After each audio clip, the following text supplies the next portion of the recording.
Global happenings today. We communicate, we analyze global news.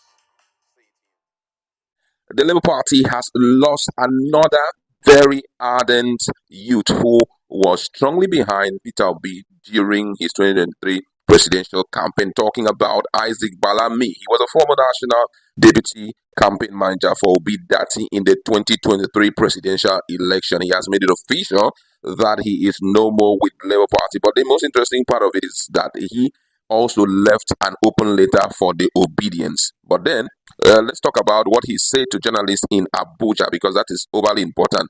And before we do that, I have to let you understand that because of this action by him, Bwala, Daniel Bwala, who was a spokesperson to Atiku Abubakar during the 2023 presidential election, has also spoken up, fingering Peter Obi to be the next who would take a move to either PDP or APC. But then I'll give you full details of what he had to say.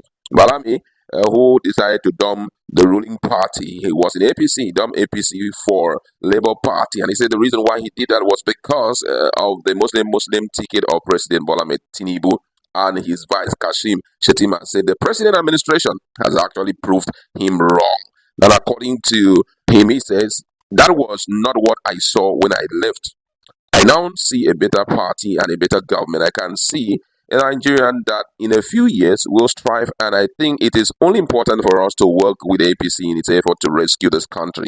Consequently, after consulting widely with leaders across Nigeria, the Middle Belt caucus, my parents, and my immediate family, it becomes expedient that I resign from the Labour Party.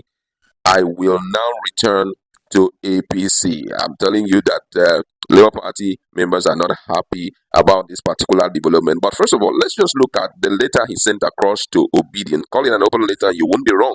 And he says, I write this open letter to you all with mixed feeling. One with gratitude regarding that we collectively achieve as one big family, and the other with sadness that I have to leave the ranks officially.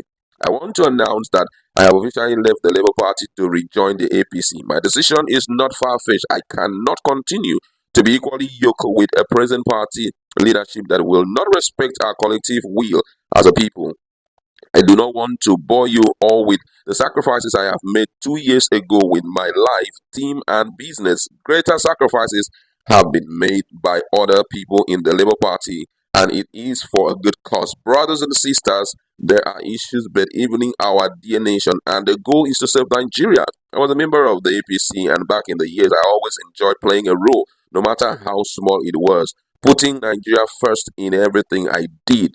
Perhaps it is a niche I have carved for myself.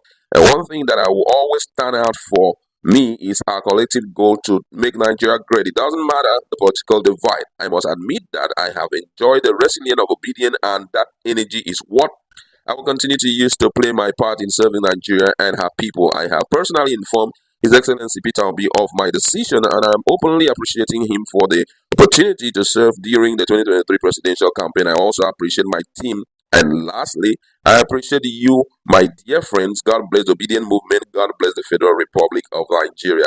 That was what he sent out to Obedient family. And for me, that was a way of respecting them. But that action by him had also triggered a reaction from one of Nigerian strong supporter of Bola Tinubu, who was once the 2023 People Democratic Party presidential candidate spokesperson, talking about Daniel Bwala.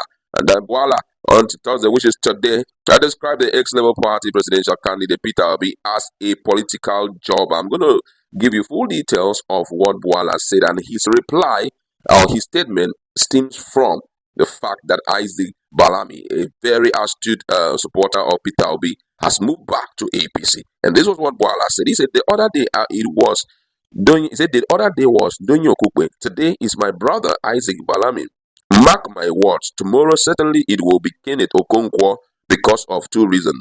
One, as patriots, seeing the urgency to rally round our president at this difficult time as he redirects the ship Nigeria. Secondly, Labour Party is a SPV and not a political party. What is SPV? Special Purpose Vehicle.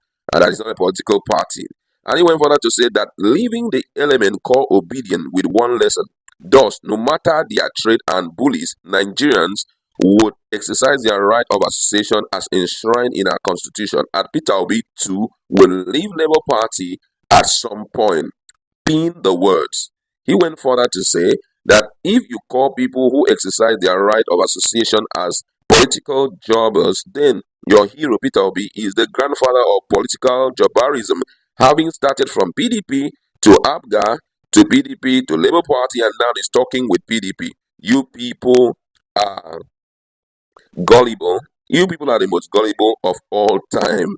That was what he said. Good. He said that good mean gullible of all times. It didn't go well with Labour Party supporters. A lot of them lambasted both Isaac Balami and every other person who is saying the same thing. They were not happy with the fact that Balami has taken a walk or has left, the Labour Party to go and support Bola Ahmed Tinubu.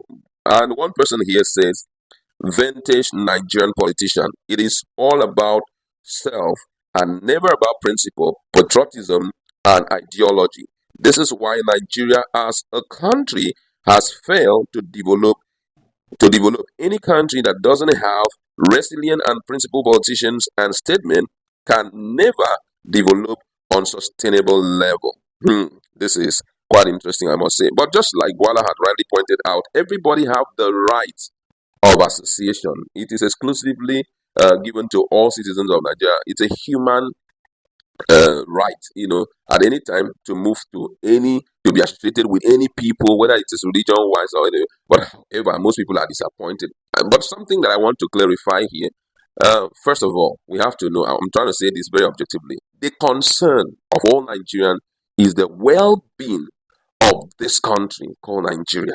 Me, that is what concerns me. Even if Bola Ahmed Tinubu makes Nigeria better, I am good enough. I stand by him. But unfortunately, it's very glaring that cannot be possible the way we feel it should be. Why? Because in our very eyes, we have seen misappropriation of funds. We have seen a situation whereby nobody really cares. Just some few hours ago, I saw some little bit of care here and there. What most Nigerians have been talking about is exactly what the House of Representatives want to do. They want to cut down their, I think, by 50% for 6 months. Say they should cut down their salary for the next 6 months. Me, I said, don't cut down their salary, because their salary is nothing to write down home about. Cut down the allowances. If you really love Nigeria that much, talk about the allowances. 50% of your allowance should be cut, and that will go a long way to save the day. Cost of governance has been one of the key issues that, unfortunately, this administration have pretended as if it is not causing any issue. And also, bogus budgets. One of the most, I can't forget that particular budget, is the building of vice president official house. That's official home. 21 billion naira was too much for that house, no matter what anybody would say. So all those bogus projects is what has kept us here. I think that the president at this point, to show us that he has a future for Nigerians, should cut down on cost of governance. If the cost of governance, there is a slide in it, I believe very well that even our labor force would not, NLC, Nigerian Labour Congress, will not be pushing for a surge in their price to as much as 300%. 250,000 naira. That's what they are right now seeking for. They should give them more than 250,000 naira. So they wouldn't be pushing, but they realize that even those at the aim of our face, the leaders, they don't even care. They want to finish Nigerian money. Global happenings today. We communicate, we analyze,